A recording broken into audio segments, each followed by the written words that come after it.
Hi, my name is Dave, and this is Dave's Home Cooking. If you haven't checked us out before, we do everything from grilling, smoking, soups, steaks, seafood, you name it. Today we are going to be making a meatloaf that is sausage and beef with some sauteed vegetables and topped with a tangy barbecue sauce glaze. We're calling it Not Your Everyday Meatloaf. If you have not yet subscribed, please do so. Share it with your friends, hit the bell for notifications, and give us a like. Alright, let's get to it. Okay, so for this recipe we're going to use about 1.5 pounds of 80/20 ground beef, and also you can use 1 to 2 Italian sausage links. We're using a mild sausage for this one, but if you want more of a spicy meatloaf, you of course use the hot Italian sausage. So first we're going to take the sausage out. So what you're going to do is score the outside, squeeze it into the mix. Same thing for the other one. We're going to use 2 sausages for ours.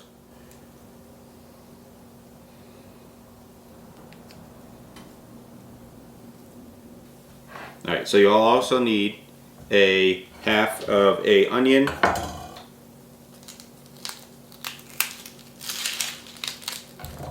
which we're going to do a small dice.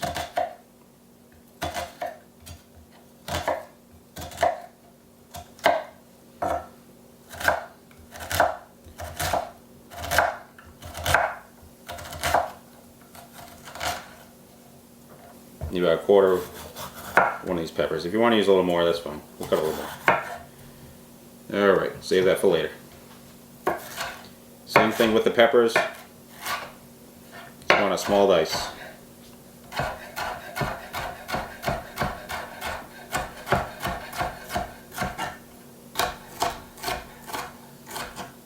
And finally, we're going to be making our own breadcrumbs. This is just a simple Italian loaf. You need about 2 cups of breadcrumbs for this, so take about 1/4 of a loaf. And we're going to be using the food processor and breaking this up. Alright. Okay, so we're going to saute the peppers and onions. First you just need a little bit of olive oil in the pan, about a tablespoon or so.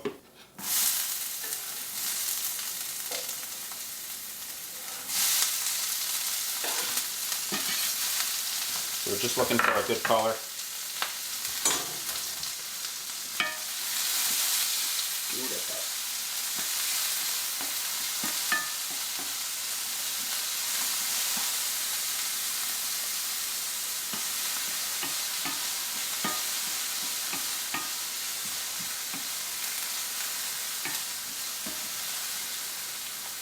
So we're just going to use 1 clove of garlic. We're going to add this right at the end. Just quick dice like we did for the onions and the peppers.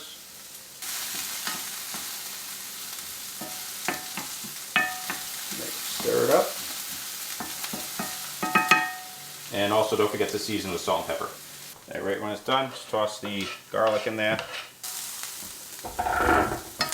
It's okay if this is browning a little bit. It's actually getting a pretty nice color to it. Add a little bit more.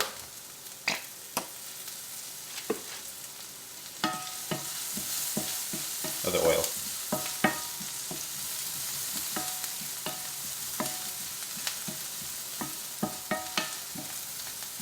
Okay, that's done. Just take it off the heat.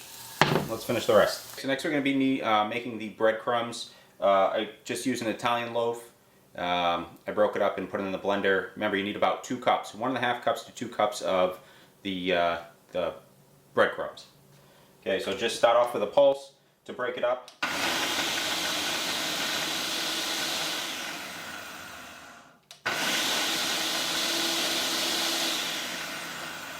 You need about 2 cups of breadcrumbs. So just put it inside of a bowl. Once you add the buttermilk, it's going to shrink down a lot. So you want about 1/4 to 1/2 cup of buttermilk. And let's start. And you're going to want this to sit for about 10 minutes. Let's get back to the actual meatloaf itself. So I usually do about one egg per pound. So this is about 2 pounds. We're going to use 2 eggs. Something in my thing.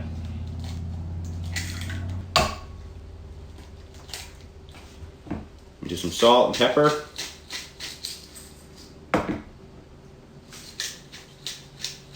We're going to add about a tablespoon of Worcestershire sauce and a tablespoon or so of ketchup.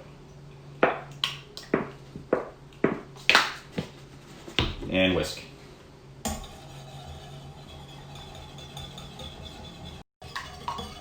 Alright, once all the ingredients incorporated, just add it to the meat mixture.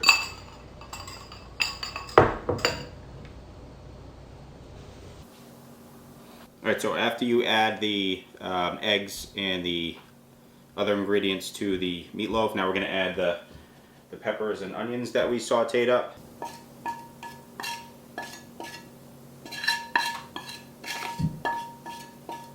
And we're also going to add the breadcrumbs that we've been soaking for 10 minutes. Alright, so now just mix it all up.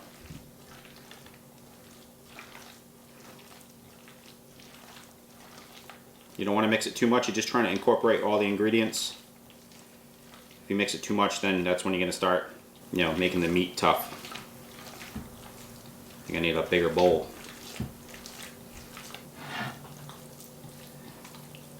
Okay, that's good. Let me just wash my hands. We're going to be cooking this meatloaf on the Akorn in a cast iron pan. So first off, we just want to grease this to make sure, to try to eliminate as much sticking as possible. So just with some olive oil, just coat the bottom. You don't need a lot, just a little bit. Alright. Good. And finally, we're just going to put the meatloaf in. So. And form it into a loaf. This is called free forming. If you wanted to, you could use a loaf pan instead of the cast iron, but I just like the product better, I just like it better freeform because you get more airflow and the heat is touching more of the actual. I think that's as good as we're gonna get. Alright, the last thing to do before we throw it on the grill is to make the sauce. Alright, for the glaze that we're gonna be doing, it's like a tangy barbecue glaze. We need about 1/4 to 1/3 cup of ketchup, 1/4 cup of barbecue sauce, give or take, 2 tablespoons of brown sugar, and 2 tablespoons of apple cider vinegar. Alright, then just stir it up.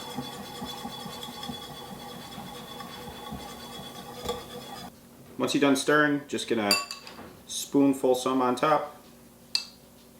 So right now we're just trying to coat the entire top just to help with browning. Don't need that much. It's gonna help give this a nice brown color instead of, what it looks like now. For the rest, we're just going to drizzle it over it. Doesn't that look beautiful?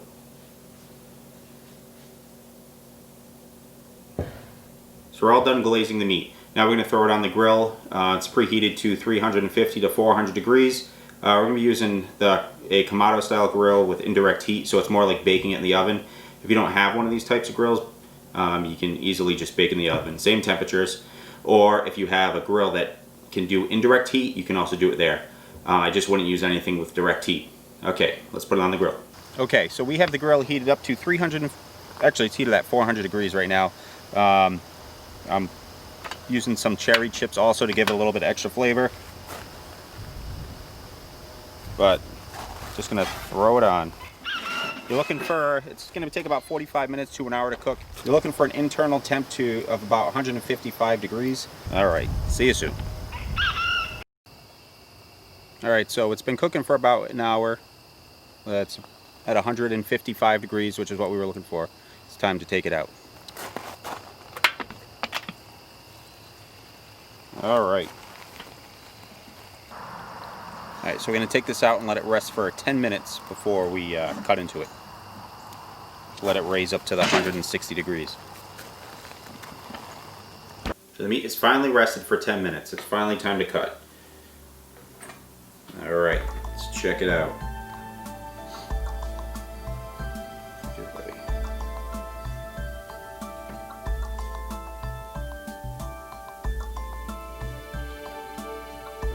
Just want about inch size pieces. Smells delicious. Alright, so this meatloaf would be delicious with pretty much anything, but definitely mashed potatoes. Probably nice, delicious garlic mashed potatoes. Alright, let's give it a try. Let's smell it. It smells delicious. I smell the sweetness from the barbecue sauce and a little bit of smoke on there from cooking on the Akorn with the cherry chunks that we added to it. It's time to give it a try. Alright, just want a chunk. So good. Adding the sausage to the beef instead of it just being, 100% beef. Very, very good. The sweetness from the barbecue sauce and the red peppers. It's amazing. It's definitely not your everyday meatloaf. Alright, well thanks for watching. That's the end of it. If you end up making this and liking it, please comment below. And also don't forget to share it with your friends. Definitely if you liked it. If you thought it was garbage, I definitely would not share it with your friends. Alright, until next time, we got more stuff to make.